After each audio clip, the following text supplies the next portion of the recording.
সরকার হলো কোনো দেশের সর্বোচ্চ কর্তৃপক্ষ বা সংস্থা যা সেই দেশের শাসন পরিচালনা করে। দেশের নিরাপত্তা বিধান, জনগণের স্বার্থ সুরক্ষিত রাখা, আইন শৃঙ্খলা বজায় রাখা সরকারের মৌলিক কর্তব্য। নমস্কার, সমাজ দর্পণে আপনাদের স্বাগত। সঙ্গে রয়েছে আমি শুভ্রস্মিতা।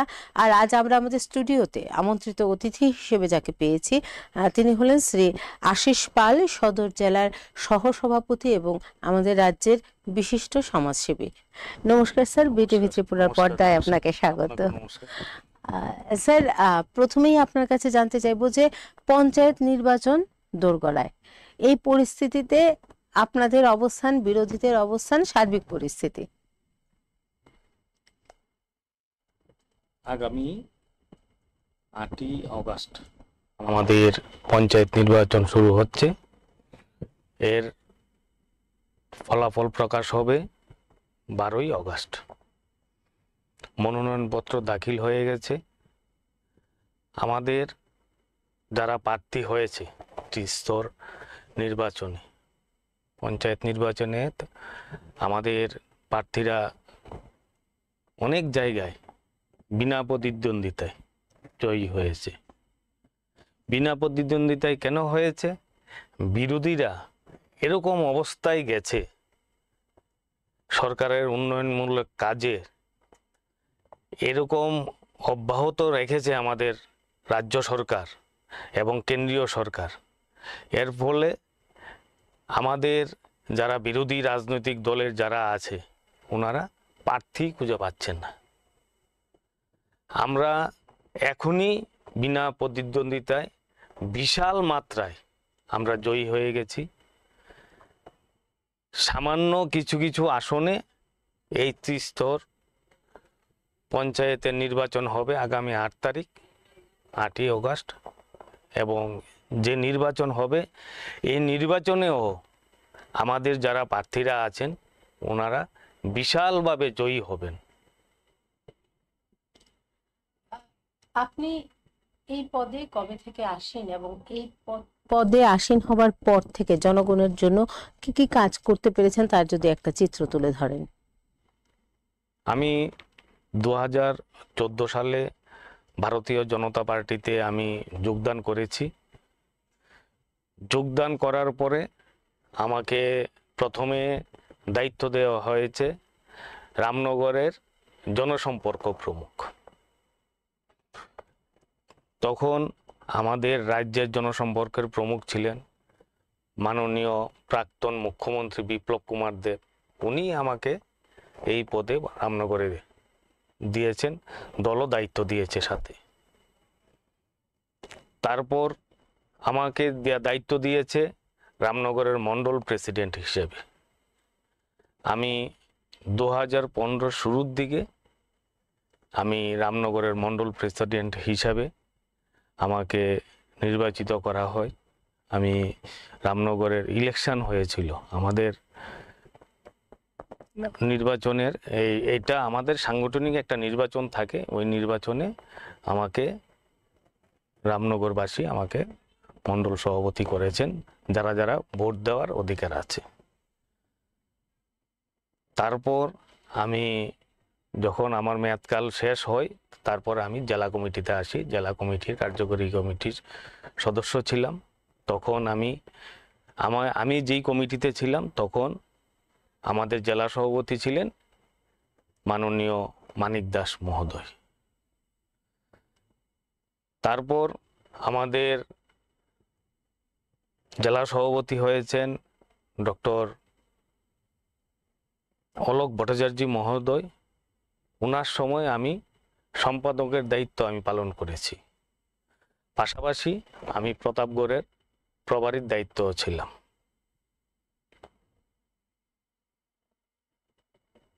এইগুলা তো সাংগঠনিক পোস্ট, সাংগঠনিক দায়িত্ব। আমার এই প্রতাপগড়ের কাজ প্রায় 2 বছর আমি প্রতাপগড়ের দায়িত্ব নিয়ে আমি সুন্দরভাবে আমি অনেক জায়গায় প্রশংসা পেয়েছি। যাক, আমার নিজের প্রশংসাটা আমি নিজে বলতে চাই না, এলাকার জনগণ বলবে। তারপরে আমাকে দিয়েছে 6 আগরতলার। তো এর মাঝে আমাদের সাংগঠনিক কিছু রদবদল হয়।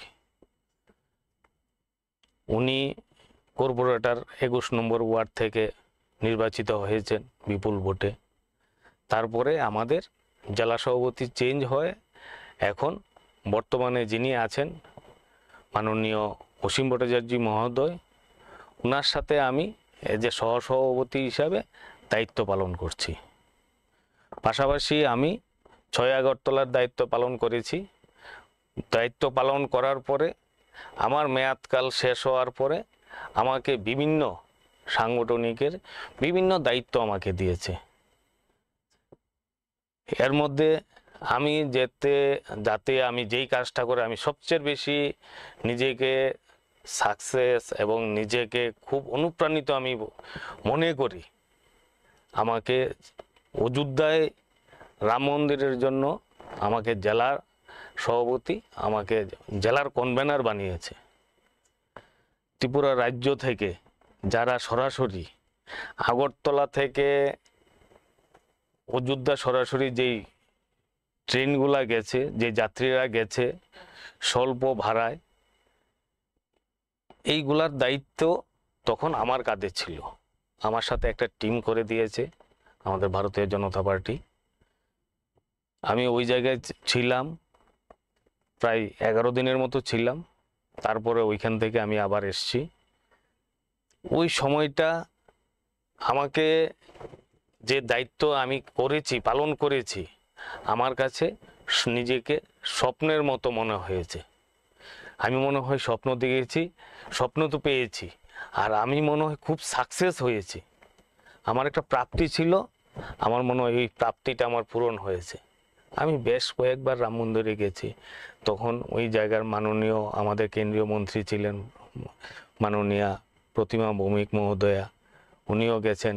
আমাদের সংসদ রেবতী ত্রিপুরা মহোদয়, উনিও ওই জায়গায় গিয়েছিলেন। ওনাদের সাথেও আমি রাম মন্দির দর্শন করতে পেরেছি বেশ কয়েকবার। ওনারা যখন গেছেন আমাকে নিয়ে গেছেন, আমি গিয়েছি। আমার খুব ভালো লেগেছে। এটা আমি ভাষায় আমি প্রকাশ করতে পারবো না। তাছাড়াও বিভিন্ন আমাদের কার্যক্রম হয়, বিভিন্ন কার্যক্রমের মাননীয় জেলা সভাপতি আমাকে কনভেনার বানিয়ে আমাকে একটা টিম করে দেয়। ওই টিমকে নিয়ে আমি কাজ করি। এখন আমাদের আগামী দিন দল বা সংগঠন আমাকে কোন জায়গায় নেবে, এটা দলই সিদ্ধান্ত নেবে। বর্তমানে আমি এই জেলার সহসভাপতির আমি দায়িত্বে আছি। আপনার কথায় উঠে আসলো যে আপনি কাজ করে অত্যন্ত তৃপ্ত, অত্যন্ত আনন্দ পেয়েছেন। আপনি সত্যি একটা কাজ করার পর যখন আমাদের সেই আত্মতৃপ্তিটা আসে, এটাই মনে হয় জীবনের আসল প্রাপ্তি। চলে যাব মহিলাদের কথায়। মহিলাদেরকে এগিয়ে নিয়ে যাওয়ার লক্ষ্যে সরকারের কি কি পরিকল্পনা রয়েছে, বা এবার বাজেটে বিশেষ কিছু চমক রয়েছে কিনা? মহিলাদের ক্ষেত্রে আমাদের কেন্দ্রীয় সরকার এবং রাজ্য সরকার বিভিন্ন সুযোগ সুবিধা,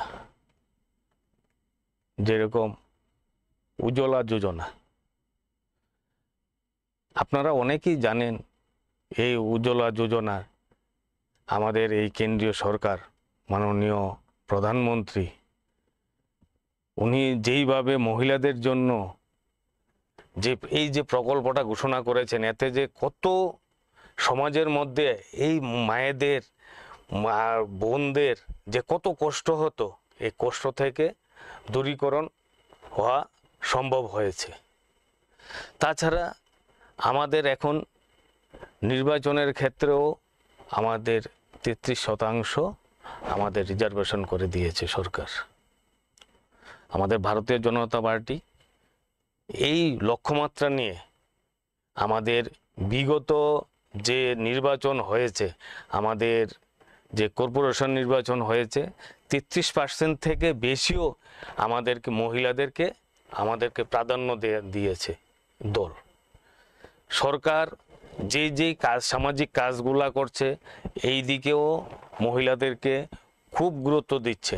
আমাদের সাংগঠনিক যে বিভিন্ন কমিটিগুলো আছে, ওই জায়গাতেও আমাদের মহিলাদেরকে গুরুত্ব সহকারে স্থান দেওয়া হয়।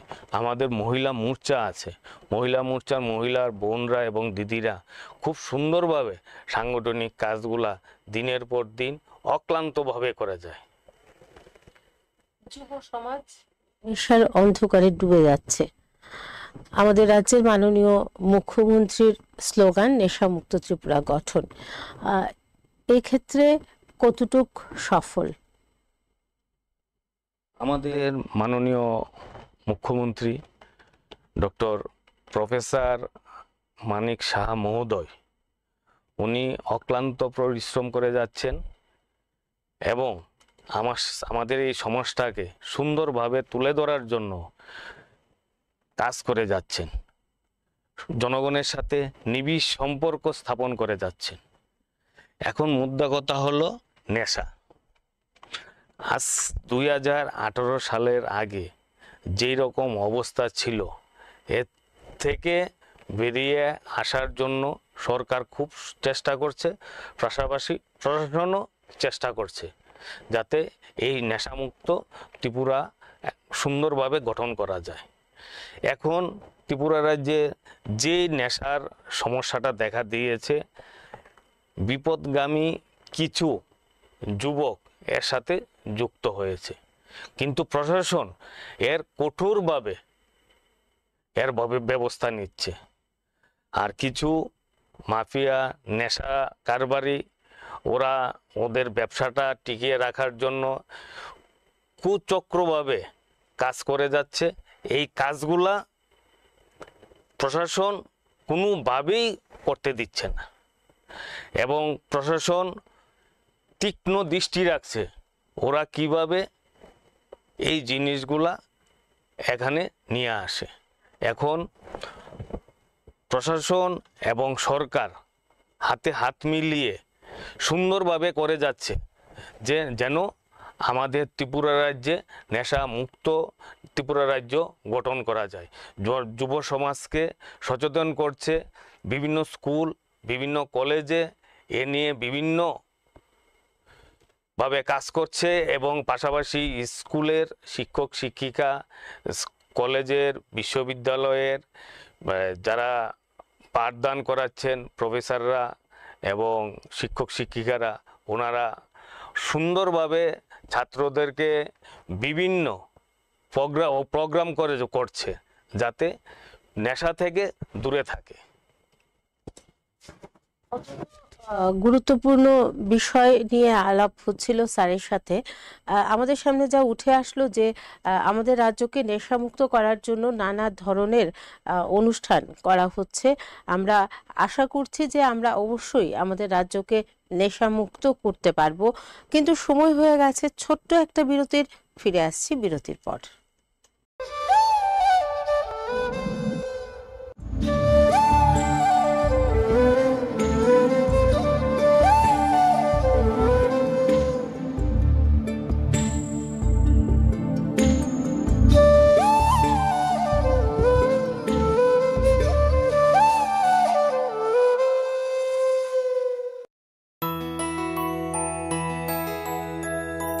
স্বাদে ভরা ঘিয়ের সুবাস লংতরায়, কি ভালো খেতে। শুদ্ধ ঘিয়ের আবেশ ভরা লংতরায়, অপূর্ব সুগন্ধ, পুষ্টি ভরা ঘিয়ের খাবার, গাওয়া ঘি প্রিয় সবার লংতরায়। একেই বলে বিশুদ্ধ ঘি। বিশুদ্ধ ঘি নাম মনে রেখো লংতরায়। লংতরাই ঘি রোজ খাবারে তোমাকে চাই। লংতরায়, লংতরায়, লংতরায়। শেফদের পছন্দ সিস্টার মশলা, যা মডার্ন টেকনোলজি এবং স্বাস্থ্যসম্মত। সিস্টার, নিশ্চিন্তের প্রতীক। গয়না যখন বোঝে তোমার স্টাইল, শ্যাম সুন্দর company jewellers. Sir, sir,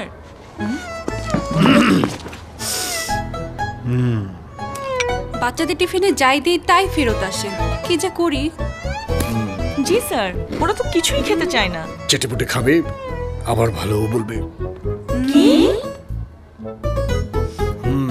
fruit ফানের কথা বলছি। ফ্রুট ফান বিস্কুটের আনারসের ক্রিমি স্বাদে সবাই ডুবে যাবে আর বলবে,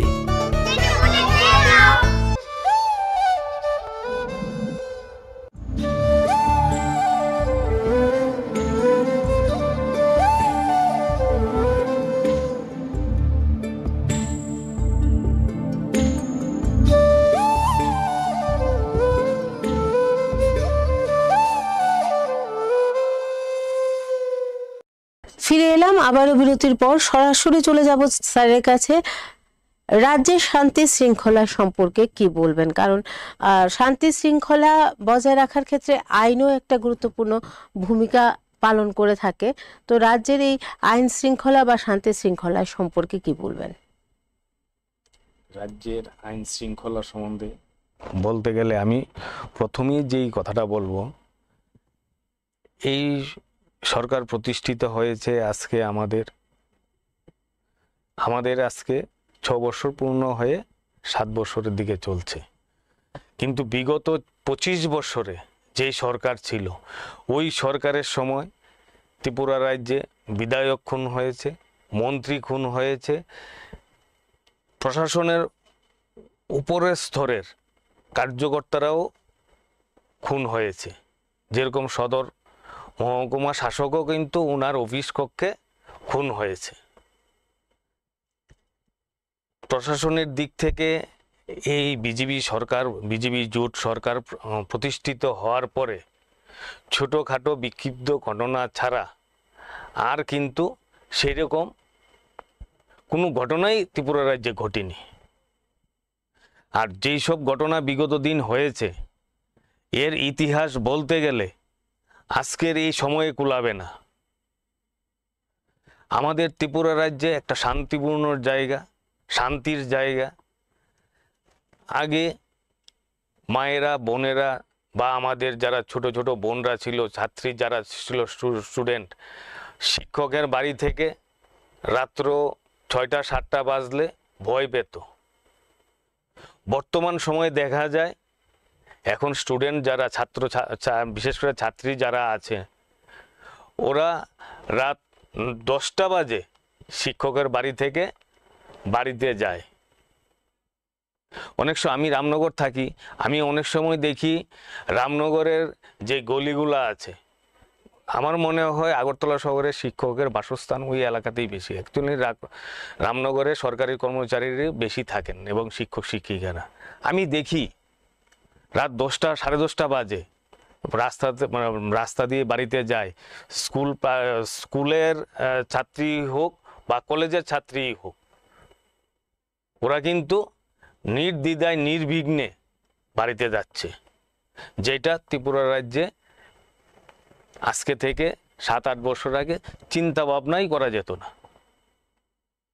এখন মেয়েরা হোক বা দিদিরাই হোক, এখন দেখি স্কুটিও চালায়, গাড়িও চালায়, গাড়ি নিয়ে অফিসে যাচ্ছে বা স্কুলে যাচ্ছে বা অথবা কলেজে যাচ্ছে। সেরকম বোনেরা স্কুটি নিয়েও বেরোচ্ছে। কিন্তু আগের যদি আমি এগুলা তুলনা করতে যাই, এখন অনেক উন্নততরের দিকে এগিয়ে যাচ্ছে এই আগরতলা শহর, এই ত্রিপুরা রাজ্য। আমাদের প্রাণী শহর আগরতলা আজ স্মার্ট সিটি। জনগণ কি সুফল ভোগ করছেন এই স্মার্ট সিটির কারণে? বর্ষাকাল,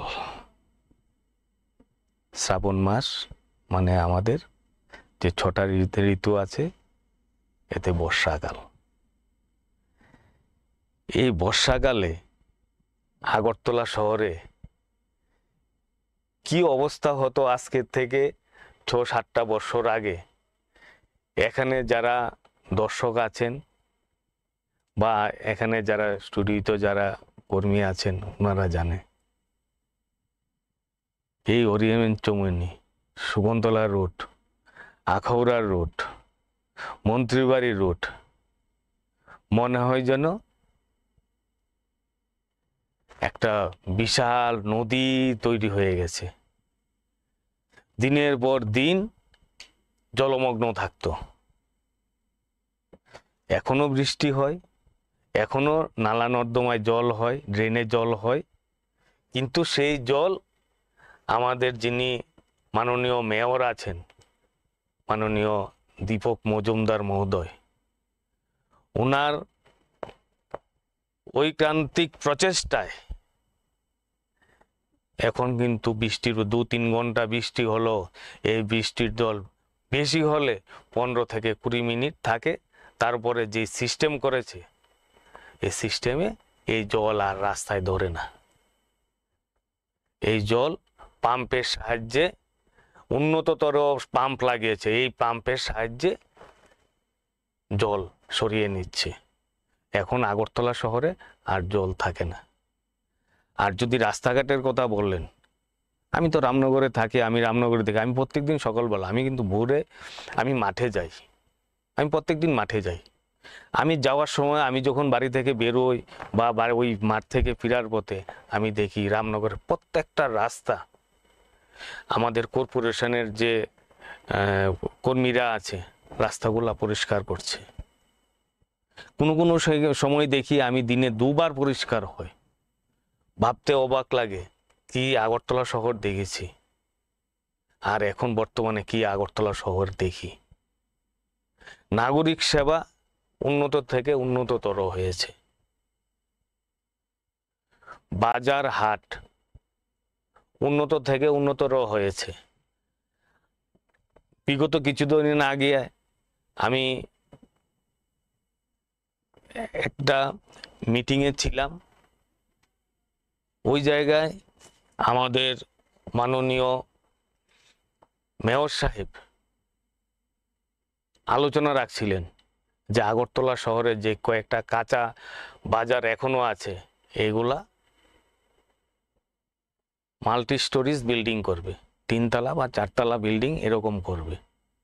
এর মধ্যে গত কিছুদিন আগে বর্ডার গুলচক্করের এখানে যে বাজারটা আছে ওই বাজারটাও একটা মাল্টিপ্লেক্স বাজার উনি ওই জায়গায় করতে যাচ্ছেন।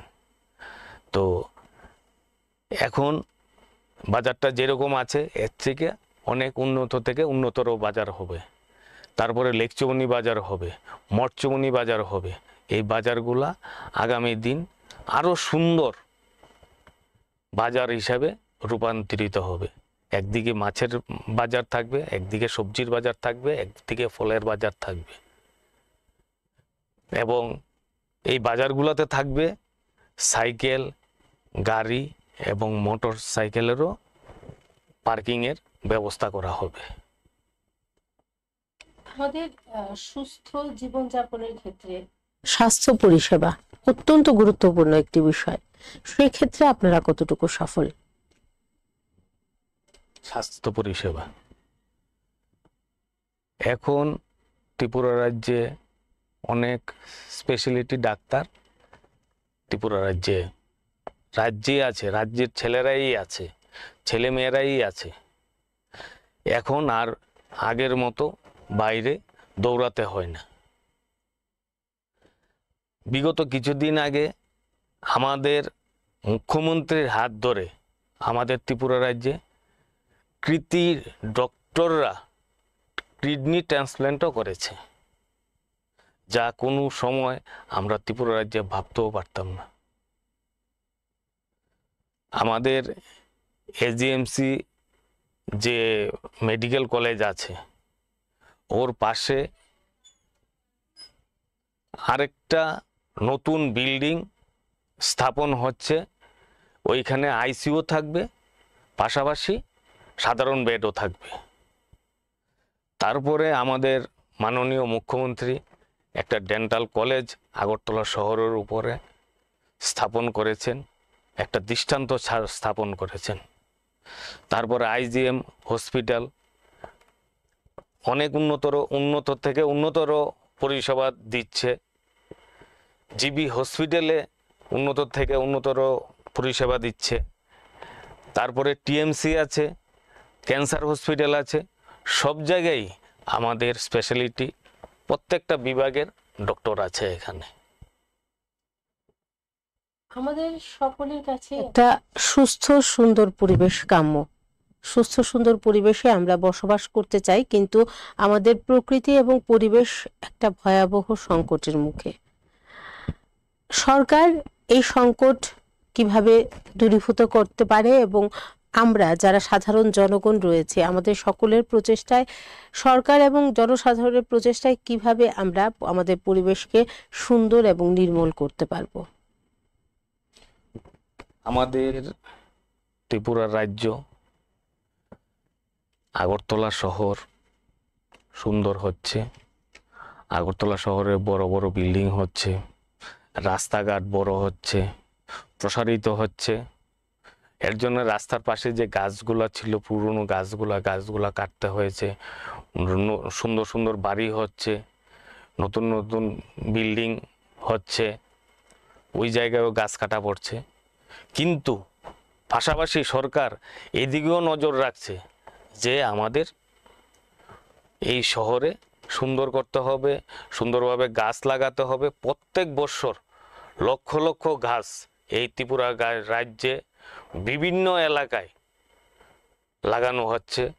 এতে হাতে হাত লাগাচ্ছেন সাধারণ জনগণ, কর্মচারী, শিক্ষক, মন্ত্রী, বিধায়ক এবং আমাদের মাননীয় মুখ্যমন্ত্রীও এতে হাতে হাত লাগাচ্ছেন। আমাদের যে বনাঞ্চল আছে, এই সুন্দর ত্রিপুরা রাজ্যের এই সুন্দর বনাঞ্চল একে আরও বৃদ্ধি কিভাবে করা যায়, এর জন্য ওই দপ্তর থেকে বিভিন্ন জায়গায় বিভিন্ন গাছ লাগানো হচ্ছে। আমাদের যে ন্যাশনাল হাইওয়েগুলো আছে, আগে একটা ছিল, এখন ছয়টা হচ্ছে। ওইগুলার পাশেও একদম সারিবদ্ধভাবে গাছ লাগিয়ে যাচ্ছে সরকার। এবং যেই জায়গা পার্ক আছে, পার্কের পাশ দিয়ে লাগিয়ে যাচ্ছে। বিভিন্ন খেলার মাঠ যেগুলো আছে গ্রামে এবং আমাদের ভিতরের দিকে যেই ছোট ছোট মাঠগুলো আছে, এই মাঠগুলোর পাশেও বিভিন্ন ধরনের ফুলের গাছ, ফলের গাছ, বিশেষ করে ফলের গাছ লাগানো হচ্ছে। বিভিন্ন সামাজিক সংগঠনগুলোও এখন বিভিন্নভাবে গাছ লাগাচ্ছে সুন্দর ত্রিপুরাকে আরো সুন্দরভাবে গড়ে তোলার জন্য। প্রধানমন্ত্রী আবাস যোজনায় জনগণ কতটা সুফল ভোগ করছেন? প্রধানমন্ত্রী আবাস যোজনায় যে লক্ষ্যমাত্রা ছিল 2024 অবধি, এইবার বাজেটও এর লক্ষ্যমাত্রা রেখেছেন। আরো বাজেটে আরো টাকা বরাদ্দ করেছেন। ত্রিপুরা রাজ্যে এখন আর কাঁচা বাড়ি আর সেই রকম নেই। প্রধানমন্ত্রী আবাস যোজনায় প্রধানমন্ত্রীর যে স্বপ্ন, আমাদের মাননীয় প্রধানমন্ত্রী নরেন্দ্র দামোদর দাস মোদিজির যে স্বপ্ন, যে প্রত্যেককে আমি পাকা ঘরের মধ্যে রাখব, উনি কিন্তু এই লক্ষ্যমাত্রায় এগিয়ে যাচ্ছেন। আমাদের ত্রিপুরা রাজ্যে আগরতলা শহরে এখন কাঁচা ঘর নেই বললেই চলে। আগরতলা শহরে কর্পোরেশনগুলার এরকমও ওয়ার্ড আছে যে ওয়ার্ডগুলাতে এখন আর পাকা ঘর নেওয়ার জন্য আবেদনপত্রই জমা পড়ে না। কারণ যেই কাঁচা ঘরগুলা ছিল ওইগুলা পাকা বাড়ি নির্মাণ হয়ে গেছে, ছাদ হয়ে গেছে। সরকারের যেটা বরাদ্দ ছিল বা কর্পোরেশনের যেটা বরাদ্দ ছিল এইগুলা পূর্ণ হয়ে গেছে। কিছু কিছু যেরকম 1 নম্বর 2 নম্বর ওয়ার্ড, 46, 47 ওয়ার্ড, তারপরে ওইদিকে 36 নম্বর ওয়ার্ড আছে, ওইদিকে 27, 28 নম্বর ওয়ার্ড আছে। ওই সব এলাকাগুলোতে কিছু কিছু বাড়ি এখনো আছে, কিন্তু সরকারের যে লক্ষ্যমাত্রা, সরকারের বা আমাদের পঞ্চায়েতের বা আমাদের কর্পোরেশনের বা পুর পরিষদের যে লক্ষ্যমাত্রা, এইগুলা পূরণ হয়েছে। এখন পাকা বাড়ি আবেদনের জন্য সেই রকমভাবে ত্রিপুরাতে আর লোকজন আবেদন করছে না, কারণ কাকাবাড়ি মোটামুটি আমাদের ত্রিপুরা রাজ্যে বিজেপি জোট সরকার প্রতিষ্ঠিত 18তে বিজেপি জোট সরকার প্রতিষ্ঠিত হওয়ার পরে এগুলা মোটামুটি পূর্ণ হয়ে গেছে। আমরা সময়ের একেবারে শেষ প্রান্তে, তো আপনার কাছে যাব শেষ প্রশ্ন বা শেষ বক্তব্যে আপনার, যে রাজ্যবাসীর উদ্দেশ্যে আপনি কি বলবেন? রাজ্যবাসীর উদ্দেশ্যে আমি এইটাই বলবো, আগামী উৎসবের মৌসুম আসছে, সবাই যেন সুখে শান্তিতে আনন্দ নিয়ে বাড়িতে থাকে, পুজোর উপভোগ করে, আর সবাই যেন ভালো থাকে, সুস্থ থাকে। আমি এই আবেদন আমি রাজ্যবাসীর কাছে রাখছি। সময়ের দাবি আমাদের মানতেই হবে, আমাদের সময় একেবারেই শেষ। ধন্যবাদ স্যার আপনাকে আমাদের স্টুডিওতে আসার জন্য। আজকের মতো সমাজ দর্পণ অনুষ্ঠান এই পর্যন্তই। পরবর্তী নানা রঙের অনুষ্ঠানের জন্য চোখ রাখবেন বিটিভি ত্রিপুরার পর্দায়। নমস্কার।